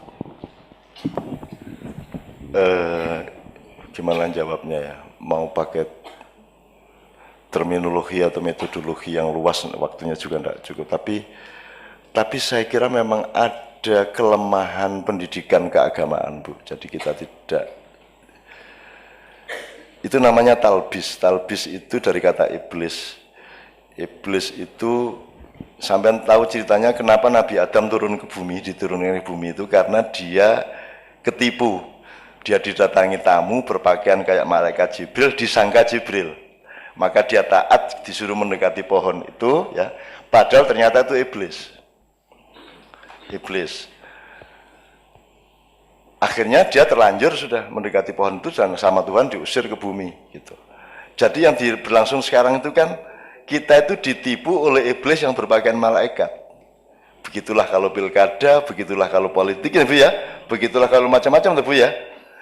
Kita itu pokoknya, apalagi kalau Anda ngerti Freemason, Illuminati, Anda ngerti desain globalnya Yahudi, Anda ngerti macam-macam, Anda akan tahu bahwa paket utama yang disebut penjajahan atau mobilisasi kepada masyarakat timur ya, yang akan dibaratkan itu adalah mereka menciptakan pandangan melalui pendidikan, melalui media massa, melalui cara berpikir, melalui produk-produk, sampai sekarang melalui produk-produk yang kanak-kanak pun dimasukin itu untuk merubah pandangan Anda bahwa yang Anda sangka surga itu sebenarnya neraka, dan yang Anda sangka neraka sebenarnya itu surga. Jadi sekarang itu kita itu belum bisa mengidentifikasi secara persis sebenarnya yang neraka yang mana, yang surga yang mana, kalau kita sudah sampai kepada empirisme seperti yang Ibu bilang tadi itu. Jadi kita itu seringkali bukan karep munafik neng pancen ora mudeng. Ora mudeng. Lah piye? Ngene karo gendera nesu. Tauhid. Ya kan gitu ya. Di UN-nya itu banyak yang enggak mau upacara hari Senin. Lho sing ini kan soal cara berpikir toh, Bu. Masa ada orang nyembah bendera? Piye to ya? Itu kan cuman lambang bahwa kita ini bangsa Indonesia, gitu loh. Yang kita hormati kesepakatan nasional ini, bukan kayaknya kuwi kan mengkoyo awake dhewe iki nek lunga adoh tugas kuwi lak nggawa kathoke bojo. Kan begitu. Lah untuk kangen-kangenan tok sing ora diumbah dadi diambus-ambus kae. Apakah kita ini penggemar katok? Lah bukan. Kita ini pecinta istri, pecinta suami. Lambangnya kehadiran istri atau suami pada perantauan kita adalah katok itu, bukan katok itu yang kita sembah. Kita umroh itu bukan nyembah Ka'bah, bukan nyium Hajar Aswad. Kalau mau nyium batu ngapain jauh-jauh ke Mekah, bayar ado-ado. Golek watu ning kali oke banget, tinggal dicium. Sampai orang-orang itu saya sarankan, sudahlah kalau kamu tidak mungkin naik haji, kamu bikin Ka'bahan di belakang rumahmu, ubeng-ubeng ono dhewe kayak ono watu, ambung-ambungan watu. Nek ono kiai nesu, apa bid'ah? Lho kok bid'ah pripun? Lagi kok lunga kaji kok tawaf kok ning kene. Kula mboten tawaf, kula ngincipi. Saya cuma bayang-bayangin lah, kula ten Mekah mboten sampean bayari kok. Ya saya cuma bayangkan boleh kalau cuma begitu-begitu. Jadi orang nggak ngerti syirik, nggak ngerti. Dididik syirik, lu syirik apanya? Menyan kok syirik, keris kok syirik. Syirik itu letaknya di pikiranmu dan di hatimu, tidak di benda. Arep menyan, arep keris, arep apa, nggak ada masalah. Ono wong jaran kepang mangan pari dinesoni, mangan beling dinesoni. Wis arang nukokke sego malah nesu. Kan begitu kan mestinya dibeliin nasi dong. Wong dia nggak punya makan sampai beling-beling dipangan kan begitu. Jadi menurut saya Bu, kuncinya adalah memang harus ada reedukasi, terutama di masjid-masjid. Menurut saya masjid-masjid itu mestinya ada kajian-kajian sing sifatnya tidak doktrinatif tapi golek ilmu tenan. Nah sekarang tuh nggak ada. Semua ustadz itu, semua ulama itu punyanya doktrin dan dia punya kepentingan untuk punya umat. Itu masalahnya. Betul enggak? Di Madura begitu. Semua pengen punya umat dan saya tak buang umat. Awas kowe nek MH mania tak tunyo raimu. Gak oleh, dia bilang, saya bukan kiai, aku temanmu, aku mbahmu, aku kakakmu, aku sahabatmu, aku cinta padamu, kamu cinta padaku. Tidak ada feodalisme, tidak ada kultus individu, aku randu anak buah. Aku mau tanggung jawab tentang kelakuanmu. Kalau saya punya umat, apa maksudnya? Apa saya bertanggung jawab terhadap kelakuan umat saya? Kalau saya punya anggota, saya membaiat, apa saya tanggung jawab terhadap dia? Kamu juga jangan mau dibaiat, Anda juga jangan mau dibaiat. Kalau mau di beat, tanya dulu sama yang beat, sampai tanggung jawab nih. Kan kalau di beat orang kan tanggung jawab dia. Kalau enggak, saya tidak punya anggota, sampai hari ini saya tidak punya umat, dan saya tidak akui sebagai umat saya. Anda orang yang mandiri, Anda orang yang otentik, Anda punya hubungan langsung sama Allah, tempuhlah kehidupanmu masing-masing, dan Anda bukan bagian dari saya. Dan Anda tidak harus meniru saya. Saya kesini tidak untuk Anda hormati. Saya kesini untuk mengajak Anda menghormati Allah dan Rasulullah. Saya tidak ada masalah. Aku rapaten. Gitu. Kalau orang berani seperti itu, Bu, insya Allah orang tidak akan tuding-tudingan. Akhirnya kadang-kadang bukan karena munafik, tapi karena tidak ngerti, Pak. Nggak ngerti itu gini, Bu, contohnya, Bu. Sampai bisa membedakan antara orang boros sama orang loman. Gini, orang hemat sama orang pelit itu bedanya apa? Itu peristiwa pelit atau peristiwa hemat? Gimana cara membedakan? Yang ngerti kan yang bersangkutan. Apalagi kalau ini orang istiqomah, wah itu teguh pendirian, kayak dari sini ora, gue wong keras kepala, gue beguguk mudawatan. Ya kan sama peristiwanya, Bu, sama. Nah ini orang nggak bedain. Oh itu intoleran. Dia lupa bahwa tuduhan intoleran pasti berasal dari orang yang juga intoleran. Pasti itu. Nah Bhinneka Tunggal Ika ya kabeh sak demi-demi teh sak setane sak kuntilanake kabeh nek Bhinneka Tunggal Ika. Dan saya menerima semuanya. Iblis saya belain. Kok wani kuwi lho? Emang iblis berani sama Allah. Iblis itu menjadi iblis yang nyuruh Allah. Dipelajari dong. Yang nyuruh Allah. Dan iblis itu sudah kapok jadi iblis. Sekarang mbok sempul tak pensiun dini. Itu udah usul sama Allah. Lu ngapa to iblis? Lah kula niki ajeng pripun melih.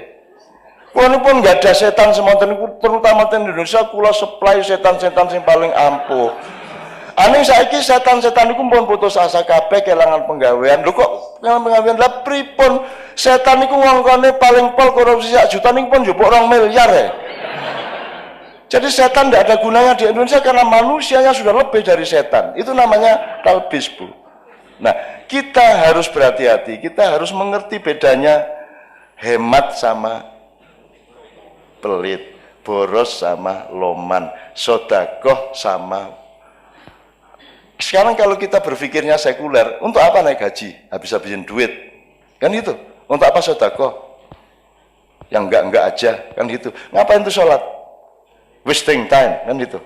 Kan gitu. Kalau kita berpikirnya tidak ada Allah, kan gitu. Nah jadi menurut saya Bu, saya senang sekali ada acara-acara seperti ini di kedokteran, di Polres, di Kodim. Anda kan tahu Kodim itu kalau ulang tahun kadang-kadang ada lomba hadroh, coba pula ngeri tau gue. Tentara jingcak ngono kuwi. Kuwi nyeneng ge. Kuwi nemeng Indonesia tok. Ana tentara kok hadroan gitu kan. Kini orang Indonesia di Indonesia tuh ya Allah, ora iso diapa-apake. Itu Bapak sekalian. Wis kapusan dhewe karo wong Indonesia. Wong kayak sok ngapusi ya kok apusian gitu kan. Nah jadi Bu, jawaban saya menurut saya tidak bisa lengkap, tapi saya kira memang pembelajaran harus kita lakukan. Jadi ada kajian-kajian daripada bentrok merah lawan hijau, daripada mbok Basul Masail bareng. Saya selalu menganjurkan, ngapain tuh ini majelis tarjih fatwa, Basul Masail NU fatwa, MUI fatwa, mbok rapat sih. Terus fatwa bareng gitu loh. Ki umate bingung, siji riyaya sesuk burung, siji durung. Sing bener sing ndi? Untung sekarang ini tidak ada masalah karena sudah ada proyek yang lebih besar, ndak urusan. Hari raya aja. Idul Fitri tanggal berapa? Anda tahu itu semua proyek aja. Gitu loh Mas. Itu ujung-ujungnya itu yaitu tok. Gitu loh. Mosok hilal harus ada hilal 2%, 2,5%. Itu gimana sih orang-orang itu? Itu dulu nggak ada ukuran 2%. Itu 2 derajat, nggak ada. Itu gini loh.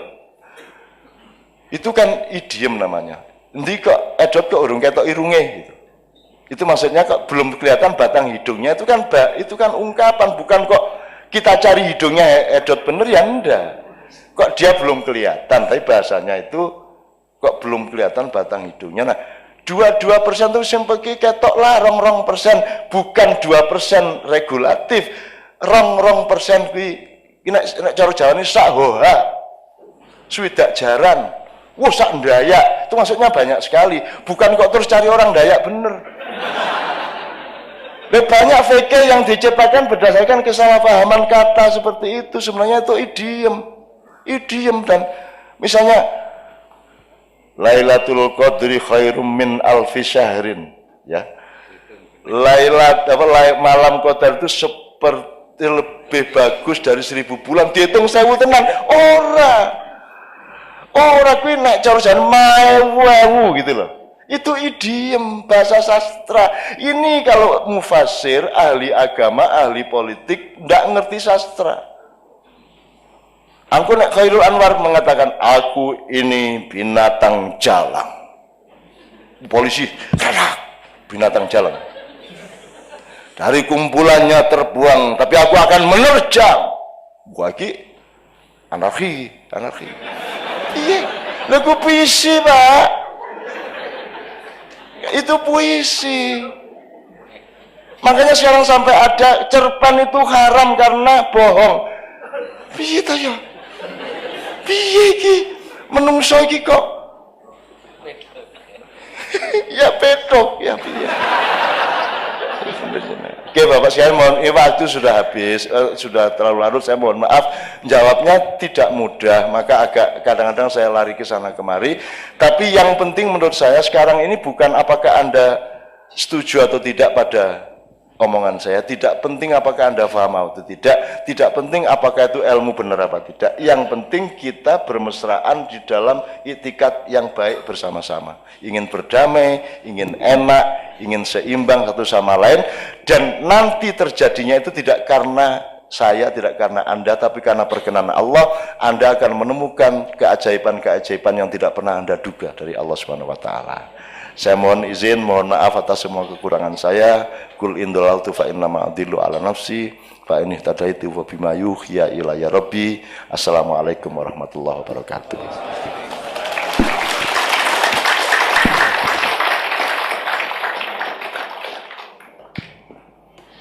Dimohon berkenan kepada Cak Nun untuk memimpin doa. Monggo Cak.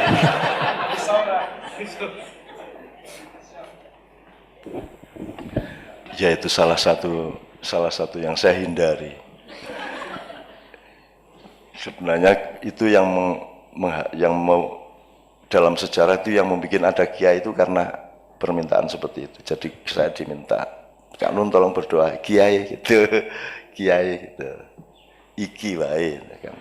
Kiai. Terus Edot, ayo Mas Edot, kiai rene meneh. Kiai, akhirnya sing terakhir terpaksa toh. Nah, yang terakhir itu yang disebut sing donga iki kiai gitu. Asal usulnya kiai gitu loh Mas. Itu asal usulnya kata kiai di situ. Loh ya apa karanganku kuwi. Sama Jogja itu kan disebut Jogja itu karena orang Belanda bertamu ke sini awalnya untuk menjajaki VOC itu. Nah, orang Jogja itu kalau nyugui kan pakai jog. Begitu minum jog ya, gitu. Jog ya. Jog lagi, jog ya gitu. Oh, terus akhirnya wong Londo iki terus iki Jogja gitu. Akhirnya terus mereka terus ke timur, berhenti di Solo. Di sana kok ora ditawani ya. Ngombe wis ngono tok. Kok ora ono Jogja. Terus dek noleh kan so. Oh, akhirnya jenenge Solo kuwi lho, Mbak.